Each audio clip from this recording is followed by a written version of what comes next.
Les premiers sentiments amoureux dont je me souviens datent de l'école primaire ou maternelle. Je me souviens de Simon, de Théo et d'Arnaud, que j'ai aimés les uns après les autres et parfois même en même temps.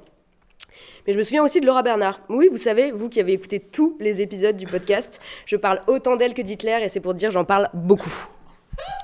À cette époque, pas besoin de s'étiqueter, car on ne sait même pas qu'il y a des étiquettes, pas besoin non plus d'analyser ce qu'on ressent.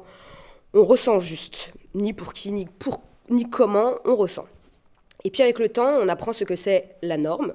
Alors on se dit instinctivement qu'on a du mal comprendre et mal interpréter nos sentiments au point de s'en convaincre sans trop de soucis et d'en oublier même qu'ils ont existé autrement. Puis un jour, ça nous revient comme une claque et on se rend compte qu'on sait, qu'on a toujours su et qu'on est bien la personne qu'on sentait être dès le début et pas celle qu'on a voulu se faire croire qu'on était à cause de ce qui nous entoure. On se rend compte qu'après Laura, il y en a eu plein d'autres. Coucou Fiametta, si tu nous regardes, j'espère que tu vas bien. Qu'il y en aura encore plein qui vont suivre, et malgré ça, on va quand même parfois se cacher, mentir, et surtout se mentir à soi-même. Bref, ce film, il est pour toutes les personnes qui n'entrent pas dans les cases ou qui pensent qu'il ne devrait pas y avoir de cases. Ce film, il est pour toutes les personnes qui se sont fait bully ou qui ont bully pour ne pas l'être. Enfin, il est pour toutes celles et tous ceux qui ont un cerveau de cochon, les monstres et les innocents.